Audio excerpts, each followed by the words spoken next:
पहिला मुद्दा असा, मी सार्वजनिक जीवनामध्ये 1970 सालापासून आहे.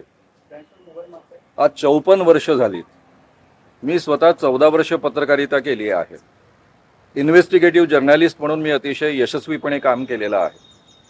गेले 43 वर्ष मी अखिल भारतीय अंधश्रद्धा निर्मूलन समितीचं काम करतो आहे आणि हजारो लोकांचा भांडाफोड केलेला आहे. त्यामुळे एखाद्या माणसाने आपल्याला एखादी गोष्ट सांगितली, त्यावर कितपत विश्वास ठेवावा, कितपत ठेवू नये, कोणते पुरावे पाहावे, कोणते पुरावे पाहू नये, या सगळ्या गोष्टी मला नीट माहीत आहे. माझी क्रेडिबिलिटी अत्यंत महत्त्वाची आहे. मी आयुष्यात कधी खोटं बोलत नाही, कधी खोटी मांडणी करत नाही आणि त्यामुळं हे बोलण्याच्या आधीच या सगळ्या गोष्टींचा मी विचार केलेला आहे. आणि मी आज पहिल्यांदा नाही बोललो, तुम्ही आता आज महत्त्व देता. मी गेले 5 महिन्यांपासून, जानेवारीपासून हे बोलतो आहे.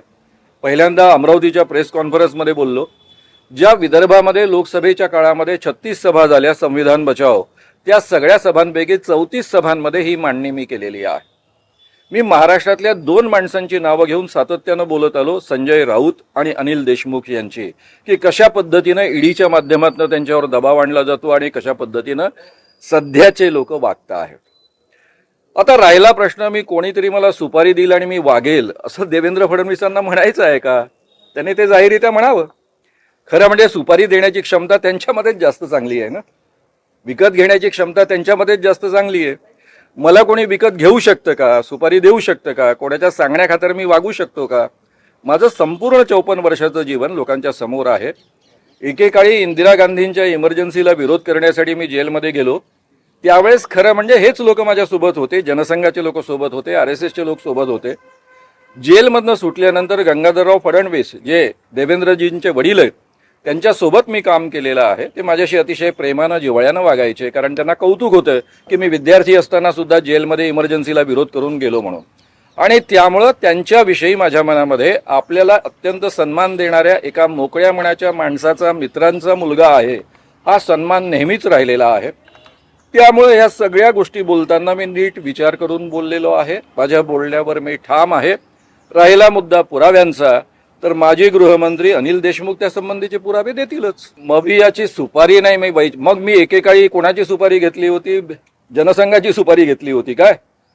ज्यावेळेस मी इंदिरा गांधींना विरोध करत होतो, माझेच नातेवाईक खासदार आणि मंत्री असताना त्यांच्या नावाच्या विरुद्ध त्यांचं नाव घेऊन पोस्टर लावत होतो आणि इमर्जन्सी 25 जूनला डिक्लेअर झाली. 26 जूनला मी पोस्टर्स लावले. काँग्रेसी खासदारांनो आणि आमदारांनो, हातामध्ये बांगड्या भरा आणि बाई हुकुमशहा बाईंच्या तालावर बेताल नाचा, या पद्धतीचे पोस्टर्स लावले होते. मी, चंद्रकांत वानखेडे, सुभाष इथापे, आम्ही सगळे जेलमध्ये गेलो. 10 महिने जेलमध्ये काढलेत. त्यावेळेस आम्हाला कोणी सुपारी दिली होती? हे जनसंघाचे लोकच आमच्यासोबत होते ना. पुढे जनता पार्टीचा जो प्रचार केला 77 मध्ये, 78 मध्ये, त्यावेळेस हे जनसंघाचे आणि RSSचे लोक आमच्यासोबत होते. जनता पार्टीचा आम्ही दणकून प्रचार केला होता. त्यावेळेस गंगाधरराव, देवेंद्र फडणवीसांचे पिताजी, आमच्यासोबत काम करत होते जेलमधनं सुटल्यानंतर. मग ही सुपारी कोण कोणाला देत होतं? त्यावेळेस ही या देशाची आवश्यकता होती. या देशावर अरिष्ट आलं होतं, हुकुमशाही लादल्या गेली होती, त्याला विरोध करणं हे आमचं कर्तव्य होतं. त्यावेळेस केलं. आजही त्याच पद्धतीची सिच्युएशन आहे असं माझं स्वतःचं मत असल्यामुळंच लोकसभेमध्ये या पद्धतीचं जनजागरण करण्याचा प्रयत्न केला आहे आणि आता विधानसभेमध्ये सुद्धा करणार आहे. बेसिकली मला जर एखाद्या विषयाची खात्री पटली असेल, आणि देवेंद्र फडणवीस इतके इझिली अवेलेबल आहेत का? तुम्हाला सोपं वाटतं का? 3 वर्ष मी तासंतास वाट पाहिलेली आहे त्यांची भेटण्यासाठी. त्यामुळे तुम्हाला इतकं सोपं वाटतं भेटणं असं नसतं. त्यामुळे असं जर असतं की मला विचारावं असं वाटलं असतं, डेफिनेटली मी जाऊन विचारलं असतं. तेच सांगतो, कोणते पुरावे किती पाहायचे असतात, कसे पाहायचे असतात. तुम्ही पत्रकार आहात, मी पत्रकार आहात, कोणत्या गोष्टी आपल्याला दाखवल्या जातात, कोणत्या दाखवल्या जात नाही, त्यामध्ये काय असतं, हे सगळं मला माहीत आहे ना. म्हणूनच मी बोललो ना. मला एवढं कळत नाही का? एवढी गंभीर गोष्ट आपण सरकारवर आरोप करतो आहोत, बोलतो आहोत, त्याचे परिणाम काय होऊ शकतात? मी संजय राऊतांबद्दल बोललो आणि अनिल देशमुखांबद्दल बोललो, त्यावेळेस मला खात्री पटली म्हणून मी बोललो. त्यांनी माणूस पाठवला, त्या माणसाच्या फोनवर बोलणं झालं. मी आतापर्यंत नाव घेतलेलं नव्हतं, मुद्दाम घेतलेलं नव्हतं, कारण तो अधिकार अनिल देशमुखांचा आहे असं मी मानत होतो. तो माणूसच दुसरा पाठवला, फोन नंबर त्याचा, स्वतःच्या फोनवर बोलले नाहीत. कोणते ऑडिओ व्हिज्युअल पुरावे मागतायत ते?